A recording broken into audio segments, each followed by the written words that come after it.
50 000 enfants contaminés par jour à partir de la rentrée scolaire. C'est peut-être, d'après les modélisations de l'Institut Pasteur, le scénario qu'il va falloir envisager dans l'Hexagone d'ici quelques semaines.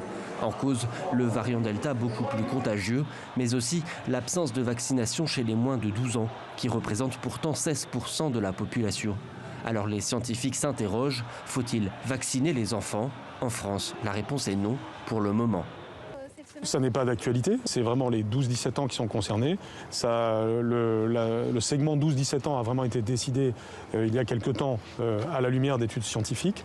Des scientifiques qui attendent aussi les résultats de plusieurs études. À l'heure actuelle, les données sur la vaccination des moins de 12 ans restent limitées.